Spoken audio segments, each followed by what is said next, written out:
Dawn, you're no stranger to international travel, but how much does it mean to you not only going to Paris, but to be taking the team around? Because a lot of them probably haven't been overseas. Yeah, it's their first time going overseas, and we're fortunate that they get to experience with us. I mean, it's a game, of course, and we're going to be serious about playing the game, but we're also going to be serious about just getting them to open their minds up to international travel and seeing landmarks that that you only can read about in books, experiencing that, and it's cool. But it is a business trip. And you played professionally in France, correct? I did. And then during the run to the '96 Olympics, did they play like an exhibition in France? Were you on that trip? If I was, I don't I wasn't sure if that was when I was playing, I was like singularly focused on just playing. I didn't even do any sightseeing or anything like that. But And they got a big tower right there.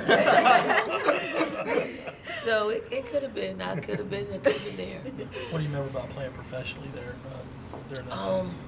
I played in southern Spain, so it was almost on the Spanish border. Mm-hmm. It's called Tab. I'm probably not pronouncing that right. Tab. Great time. That was probably my best experience because I had a French family. I used to go and hang out with them on off days, and it was cool to experience. That was my third year out of college, and by then you kind of get used to things and you enjoy it a little bit better. So I just got all fond memories of playing in Spain. Is there like sort of a basketball value to getting them used to, playing and traveling internationally and all of that in the way that they might see when they're professionals or, the Olympics coming up and things like that? I think it's so far off. Maybe Camilla, because she's a little closer to it and she's been through it. But for some of the young ones, I don't even think they are thinking about, any of that. But I do think they'll be able to familiarize themselves with how full the day is. We leave at 5. We land the next day, and then we hit the ground running.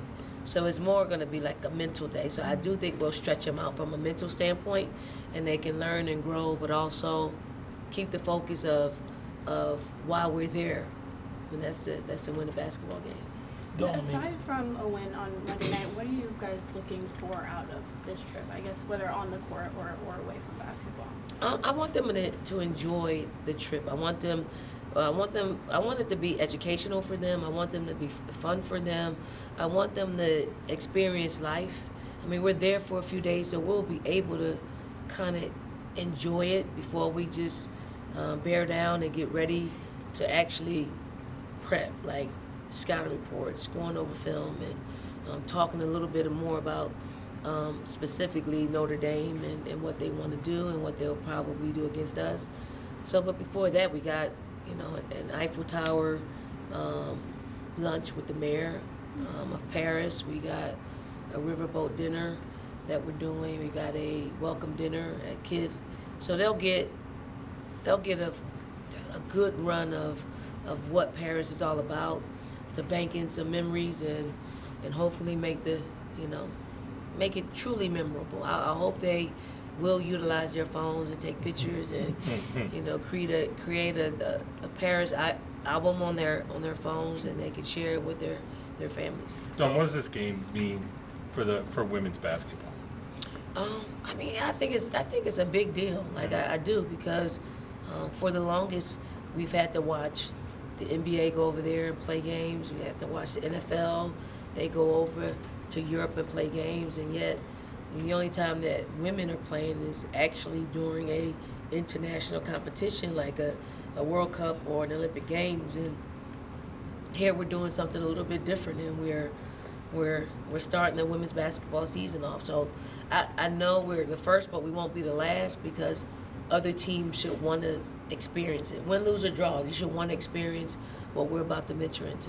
Dawn, you'll have the team activities, the river boat and Eiffel, and you'll have practice. Will the players have any free time to just say, kind of maybe explore Paris on your own? On their own, no. I'm responsible for them, so no.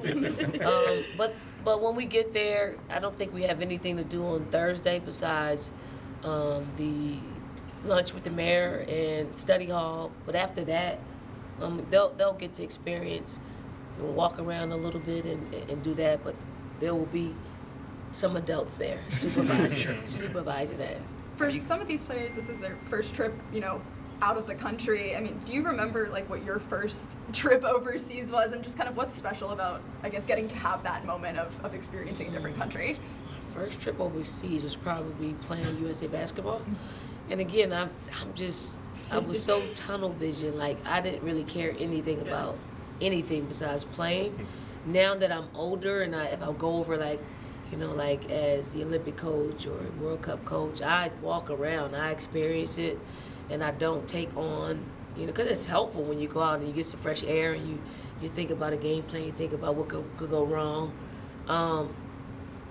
But no, I probably did not appreciate my first trip like I think our players are going to appreciate it. So I'm glad I get a chance to experience their first. Like their first is going to be with South Carolina. So, and I'm sure people will ask them, why were you there? And they got to say, because some of them are just playing their first college game. And it's amazing that they'll get a chance to play their first college game on international soil. Have you heard from any former players, anybody from maybe your early time here, even at Temple, reach out to you about what this means to them? No. Nobody's reached out? No, they haven't. I think everybody's really happy for this team to be able to experience it. I think what former players are thinking about is us winning the game. I know they're not thinking about the foo stuff that's going to come along with the trip. They're going to think about, we better get it done on Monday. What does this mean to you personally, given the fact that your team is a part of this, and what does it say about what you have built here at South Carolina? It says that, for us, we're a brand here at South Carolina. Like, people want us to participate in things like this. Like our fans, I'm happy for our fans. They get a chance to cheer us on. Like, I think we didn't put together. We were in. We wanted the event organizer, the game organizer, to put a fan package together for our fans, and it sold out. Like, it sold out within hours. The power of what we created here. Like, we travel well. As far as our fans, they follow us. Some of them may be going to the game. Some of them are just there to experience it with us. So I think it's pretty darn cool to be trendsetters in women's basketball. That something that has never been done before. So I'm sure the next time it's done, I hope whoever's participating in it will just kind of reach out. Because I'm hoping it goes as smoothly as possible, and I'm sure it will. But there's some prep things that you have to do in order for you to get your team ready for it. Time difference is going to be huge for us, so hopefully we'll adjust. It'll be 1 o'clock, I think, when we play there. No, 1 o'clock. No, 7. 7 there. So 1 o'clock in the morning. There'll be an adjustment for us to play at that time. And then again, it's a mental trip for us. Mental. We gotta get stronger in that area, and this forces us to do that. Have you given any advice to any players who may not have taken a flight like that? Here's what you need to do to sleep on an 8-hour plane flight. Oh, they don't. They get sleep any and everywhere. Like, they sleep too much for me. So I don't think this flight is going to, I think it's at a time in which there is their normal, sleep hours. So I think we'll be fresh by the time we land. It's just the later on that day is when they're going to crash. Breezy was talking about how most of them haven't packed and things yet. Just what has this been like from your perspective, trying to manage the logistics of everything for them? I told them, a few days ago, I told them, don't be up all night like me, because we got practice in the morning. Like, we're going to practice in the morning, so they'll have a little bit more time to pack before they're able to get on the bus. It's hard. It's hard packing. I packed last night. I stayed up and said, I'm just gonna knock it out. I put Wednesday, Thursday, Friday, Saturday, Sunday. I put our itinerary out, and I just lined up what we needed, and hopefully they'll have some organization to what they're doing and how they're packing. They probably won't. I just have to tell them not to pack their laptops in their check bags. They do that, like in soft bags. Yes. Yes.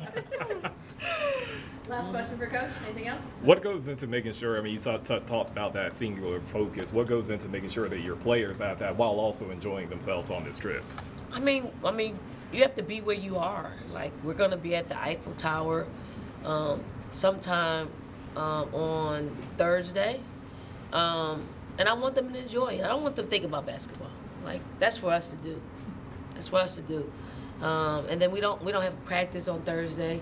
So Friday, when it's time for us to get on the court and get it, we're going to go hard at it. And they're going to be singly focused on the task at hand. And then after that, if we have something to do, I want them to 100% be engaged in what they're doing at any given time that's appropriate. So that's really it. You got to be able to compartmentalize your life and be able to enjoy it, and also know when to flip the switch and get ready to do the business that we're there to do. Thanks, Owen. Thanks, Colin. Thank you.